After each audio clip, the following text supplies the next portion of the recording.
Good morning, welcome to వార్తలు వాస్తవాలు. నా పేరు రాజేష్. పత్రికల్లో వచ్చిన ప్రధాన వార్తల్ని చూద్దాం. ముందుగా నమస్తే తెలంగాణ.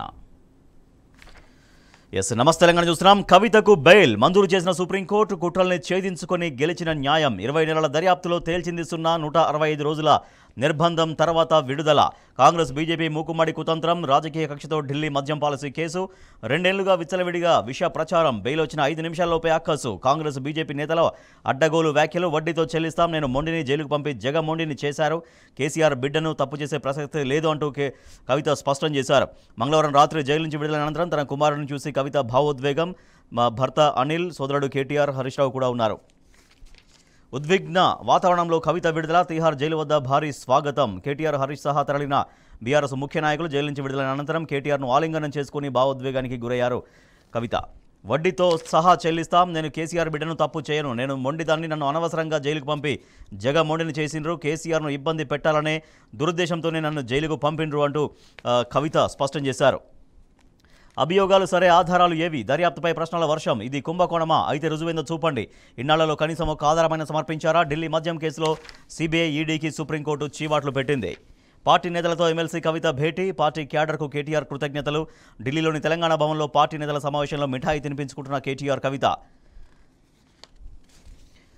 బండివి చౌకబారు ప్రేలాపణలు. ఎమ్మెల్సీ కవితకు బెయిల్ వచ్చిన బెయిల్ని కాంగ్రెస్ బీఆర్ఎస్ బంధంతో పోల్చడం దుర్మార్గం. ఆ వ్యాఖ్యలను కోర్టు ధిక్కరణగా స్వీకరించాలి.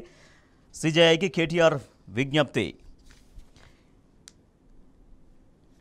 బీఆర్ఎస్ సంబరాలు. కవితకు సుప్రీంకోర్టు బెయిల్ మంజూరు చేయడంపై హైదరాబాద్ ఆర్టీసీ క్రాస్ రోడ్స్లో బీఆర్ఎస్ శ్రేణులు సంబరాలు జరుపుకున్నారు. అలాగే మిన్నంటిన ఆనందం. రాష్ట్ర వ్యాప్తంగా అనేక చోట్ల, అనేక జిల్లాల్లో, అనేక నియోజకవర్గాల వ్యాప్తంగా సంబరాలు చేసుకున్నారు బీఆర్ఎస్ పార్టీ శ్రేణులు, కార్యకర్తలు.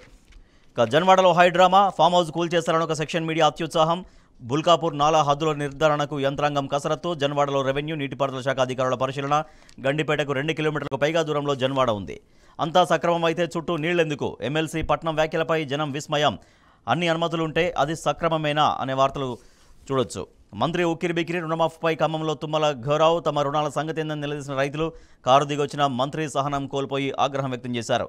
రుణం చెల్లించినా కానీ మాఫీ అంటూ రైతులు చాలా ఇబ్బందులు పడుతున్నారు. పేపర్ పైనే ఫీవర్ సర్వే. వైద్య ఆరోగ్య శాఖ కాకి లెక్కలపై తీవ్ర విమర్శలు. 34 రోజుల్లో 4.4 కోట్ల మందికి స్క్రీనింగ్. అధికారిక నిర్ణయమా, అనధికార నిర్లక్ష్యమా? రాజముద్రలో కళాతోరణం తొలగింపుపై కేటీఆర్ ఫైర్. బాధ్యులపై చర్యలు తీసుకోవాలని ఎక్స్లో పోస్ట్ చేశారు. పొరపాటును గుర్తించిన బల్దియా. తప్పుడు రాజముద్ర ఫ్లెక్సీ తొలగింపు. అధికారిక రాజముద్ర ఫ్లెక్సీ ఏర్పాటు. అట్టుడిగిన బెంగాల్. ఛాత్ర సమాజ్ నబన్నా అభిజన్ ర్యాలీ తీవ్ర ఉద్రిక్తం. ట్రైనీ డాక్టర్ అత్యాచార ఘటనపై కోల్కతాలో సచివాలయ ముట్టడికి విద్యార్థుల యత్నం. సీఎం మమతా బెనర్జీ రాజీనామాకు వాళ్ళు డిమాండ్ చేశారు. Telangana today. Supreme court grants bail to Kavitha. Questions ED, CBI fairness అనే వార్త చూస్తున్నాం. Apex court asks if agencies were free to pick and choose anyone as accused అన్న వార్త చూడొచ్చు. Tummala abuses rights over waiver. Nabanna Abhijan turns violent. Several protesters, cops injured. Over 200 people arrested. Right, ఇవి పత్రికల్లో వచ్చినటువంటి ప్రధాన వార్తలు. ఇవాళ మనం వార్తల వాస్తవాల్లో కుట్రలు, పటాపంచలు, దర్యాప్తులపై ప్రశ్నల వర్షం, జాతీయ పార్టీల ప్రేలాపణలనే దానిపైన డిస్కస్ చేద్దాం. ఎమ్మెల్సీ కవితకు నిన్న సుప్రీంకోర్టు బెయిల్ మంజూరు చేసింది. అయితే దాదాపుగా 165 రోజుల నిర్బంధం తర్వాత ఆమె విడుదలయ్యారు. 20 నెలల దర్యాప్తులో తేల్చిందేమన్నా ఉందా అంటే అది గుండు సున్నా. కాంగ్రెస్ బీజేపీ మూకుమ్మడి కుతంత్రంతో తప్పుడు కేసులు పెట్టి జైలుకు పంపించారు. నేను మొండిని, నన్ను జైలుకు పంపించి జగమొండిని చేశారు, వడ్డీతో సహా చెల్లిస్తామనేది ఎమ్మెల్సీ కవిత స్పష్టం చేశారు. ఆమె జైలు నుంచి విడుదలైన అనంతరం భావోద్వేగంతో కుటుంబ సభ్యులను చూసి ఆమె భావోద్వేగానికి గురయ్యారు.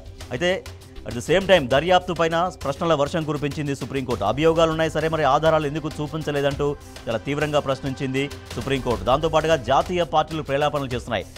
బీఆర్ఎస్ బీజేపీ బంధం ఒకటని, లేదంటే కాంగ్రెస్ బీఆర్ఎస్ ఒకటంటూ రకరకాలుగా వ్యాఖ్యానించడాన్ని బీఆర్ఎస్ పార్టీ చాలా తీవ్రంగా ప్రశ్నిస్తోంది. బండి సంజయ్ చేసినటువంటి వ్యాఖ్యల పట్ల తీవ్రంగా ఫైర్ అయ్యారు బీఆర్ఎస్ వర్కింగ్ ప్రెసిడెంట్ కేటీఆర్. వీటిని కోర్టు ధిక్కరణ వ్యాఖ్యలుగా పరిగణించాలంటూ ఆయన డిమాండ్ చేశారు.